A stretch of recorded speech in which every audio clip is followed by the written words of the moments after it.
ఆర్థిక దుస్థితి అనేది మనిషిలో నీతిని, ధర్మాన్ని, ప్రేమను పరీక్షకు లాగిస్తుంది. ఆర్థిక దుస్థితి అనేది మనిషిలో నీతిని, ధర్మాన్ని, ప్రేమను పరీక్షకు లాగిస్తుంది.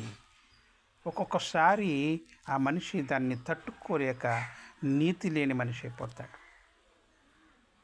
ఇది తప్పేస్తాడు, ధర్మాన్ని విడనాడేస్తాడు, ప్రేమను చంపుకుంటాడు. కనుక నేడు ఈ మనిషి యొక్క బ్రతుకును శాసించేది డబ్బే కనుక దానికి సంబంధించిన విషయంలో ఆచితూచి అడుగులు వేయటం ఎంతైనా అవసరం. ఆ స్థితిని నిన్ను పరీక్షించే స్థితికి తెచ్చుకోకుండా నువ్వు బ్రతకాల్సిన పరిస్థితి ఎంతైనా ఉంది. తస్మాత్ ఈ ఆర్థిక దుస్థితి అనేది చాలా భయంకరమైంది. నీతిని, ధర్మాన్ని, ప్రేమను పరీక్షకు లాగిస్తుంది.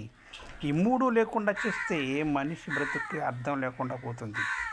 ఈ మూడింటిని కాపాడుకోవాలంటే ఆచితూచి అడుగులేస్తూ ఆర్థిక స్థితిని దుస్థితికి రాకుండా మనం చూసుకోవాల్సిన పరిస్థితి ఎంతైనా ఉంది. తస్మాత్